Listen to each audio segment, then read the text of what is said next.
आज हम फिर से एक बहुत ही महत्वपूर्ण टॉपिक पर चर्चा करेंगे। सतत आवेश वितरण, कंटिन्यूअस चार्ज डिस्ट्रीब्यूशन। यद्यपि आवेश की प्रकृति क्वांटीकृत होती है, चार्ज इज क्वांटाइज्ड, और किसी भी वस्तु पर जो आवेश की मात्रा हो सकती है वह मूल आवेश का पूर्ण गुणज होती है। मूल आवेश का मतलब ई, और इस मूल आवेश का मान होता है 1.6 इंटू 10⁻⁻19 कूलाम।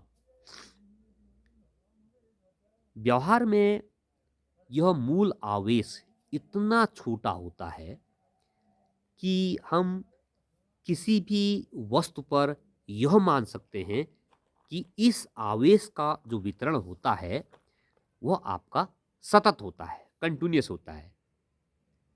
इसी को हम कहते हैं सतत आवेश वितरण, यानी कि कंटिन्यूअस चार्ज डिस्ट्रीब्यूशन।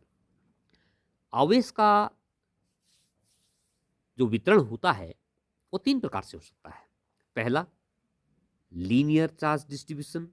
दूसरा, सरफेस चार्ज डिस्ट्रीब्यूशन। और तीसरा, वॉल्यूम चार्ज डिस्ट्रीब्यूशन। इसको हम कहते हैं आवेश का रेखीय वितरण, आवेश का पृष्ठीय वितरण और आवेश का आयतनिक वितरण।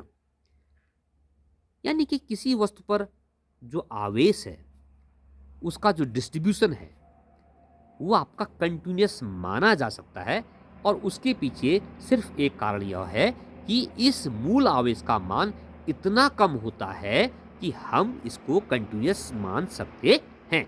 इसी को हम कहते हैं आवेश का सतत वितरण, यानी कंटिन्यूअस चार्ज डिस्ट्रीब्यूशन।